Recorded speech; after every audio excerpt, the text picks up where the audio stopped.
ஆண்டவரும் உலக இரட்சகருமாகிய இயேசு கிறிஸ்துவின் இனிய நாமத்தில் யாவருக்கும் என் அன்பின் வாழ்த்துக்கள். லௌகீகமான விஷயங்களில் மனிதர்களுக்கு இருக்கும் அக்கறை அவர்களை ஒரு நாளும் இறைவனிடம் கொண்டு போய் சேர்க்காது என்பதை நம் ஆண்டவர் கோருகிறார். ஒரு முறை இயேசு கிறிஸ்து ஜனங்கள் திரண்டிருந்த பொது வழியில் பேசிக் கொண்டிருந்தார்.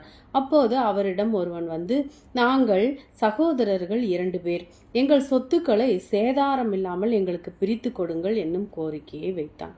அதற்கு அவர், என்னை உங்களுக்கு நியாயாதிபதியாகவும் பங்கிடுகிறவனாகவும் வைத்தவன் யார் என்றார். திரளான மக்களை நோக்கி சொன்னார், பொருளாசையை குறித்து எச்சரிக்கையாயிருங்கள். ஒருவனுக்கு எவ்வளவு திரளான சொத்துக்கள் இருந்தாலும் அது அவனுக்கு ஜீவன் அல்ல என்பதை உணர்ந்து கொள்ளுங்கள் என்றார். மேலும் அவர்களுக்கு புரியும்படியாக ஓமையுடன் கூடிய ஒரு கதையை சொன்னார். செல்வம் மிக்க நிலச்சுவன்தார் ஒருவனுடைய நிலம் நன்றாக விளைந்திருந்தது. அறுவடைக்கு காத்திருந்த வயல்களை பார்த்தபோது, இத்தனை தானியங்களும் சேமித்து வைக்க என்னிடம் களஞ்சியம் இல்லையே, நான் என்ன செய்வேன் என வருந்தினான். பின்னர் அவனுக்கு ஒரு யோசனையும் பிறந்தது. பழைய களஞ்சியத்தை இடித்துவிட்டு பெரியதாக ஒரு புதிய களஞ்சியத்தை கட்டினான். அதில் தனது வயலில் விளைந்த தானியங்களை கொண்டு வந்து பாதுகாத்தான். அப்போது அவன் தனக்கு தானே பேசிக்கொண்டான், தலைமுறைக்கும் தேவையான சொத்துக்களை சேர்த்து விட்டேன். குறிப்பாக இந்த ஆண்டு கிடைத்திருக்கும் இந்த தானியத்தை என் தேவைக்கு போக மற்றதை விற்று பொருளும் பணமும் சேர்ப்பேன். அந்த பணத்தை வைத்துக்கொண்டு ஆடம்பரமாக செலவு செய்து வாழ்வேன். பிரியப்பட்டதை சாப்பிட்டு குடித்து களி கூர்ந்திருப்பேன் என சொல்லிக்கொண்டான். தேவனோ அவனை நோக்கி, மதிகேடனே, உன் ஆத்துமா உன்னிடத்திலிருந்து இன்றைய இரவில் எடுத்து கொள்ளப்படும். அப்போது நீ சேகரித்தவை யாருடையதாகும் என கேட்டார். தேவனிடத்தில் ஐஸ்வர்யவானா இராமல் தனக்காகவே பொக்கிஷங்களை சேர்த்து வைக்கிறவன் இப்படித்தான் இருக்கிறான் என்றார். பின்னும் அவர் தம்முடைய சீடரை நோக்கி, எண்ணத்தை உண்போம் என்று உங்கள் ஜீவனுக்காகவும் எண்ணத்தை உடுப்போம் என்று உங்கள் சரீரக்காகவும் கவலைப்படாதீர்கள் என்று உங்களுக்கு சொல்லுகிறேன்.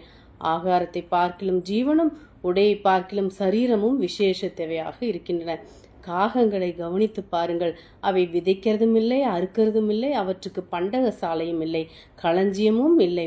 இல்லாவிட்டாலும் அவற்றையும் தேவன் பிழைப்பூட்டுகிறார். பறவைகளை பார்க்கிலும் நீங்கள் எவ்வளவு விசேஷித்தவர்களாக இருக்கிறீர்கள்.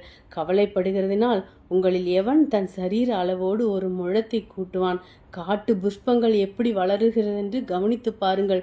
அவை உழைக்கிறதும் இல்லை, நூற்கிறதும் இல்லை என்றாலும் சாலமன் முதலாய் தன் சர்வ மகிமையிலும் அவற்றில் ஒன்றை போலாகிலும் உடுத்தி இருக்கின்றதில்லை என்று உங்களுக்கு சொல்லுகிறேன். இப்படி இருக்க அற்ப விசுவாசிகளே, இன்றைக்கு காட்டிலிருந்து நாளைக்கு அடுப்பில் போடப்படுகிற புல்லுக்கு தேவன் இவ்விதமாக உடுத்துவித்தால் உங்களுக்கு உடுப்பிவிப்பது அதிக நிச்சயம் அல்லவா? ஆகையால் எண்ணத்தை உண்போம், எண்ணத்தை குடிப்போம் என்று நீங்கள் கேளாமலும் சந்தேகப்படாமலும் இருங்கள். இவற்றை எல்லாம் உலகத்தார் நாடி தேடுகிறார்கள். இவை உங்களுக்கு வேண்டியவை என்று உங்கள் பிதாவானவர் அறிந்திருக்கிறார். தேவனுடைய ராஜ்யத்தையே தேடுங்கள், அப்போது இவையெல்லாம் உங்களுக்கு கூட கொடுக்கப்படும். உங்களுக்கு உள்ளவற்றை விற்று பிச்சை கொடுங்கள். பழமையாக போகாத பணப்பைகளையும் குறையாத பொக்கிஷங்களையும் பரலோகத்துக்கு உங்களுக்கு சம்பாதித்து வையுங்கள். அங்கே திருடன் அணுகிறதும் இல்லை, பூச்சி கெடுக்கிறதும் இல்லை. உங்கள் பொக்கிஷம் எங்கே இருக்கிறதோ அங்கே உங்கள் இருதயமும் இருக்கும். ஆமேன். நீங்கள் ஆசீர்வதிக்கப்பட்டவர்கள். அல்லேலூயா. தேவனுக்கே மகிமை.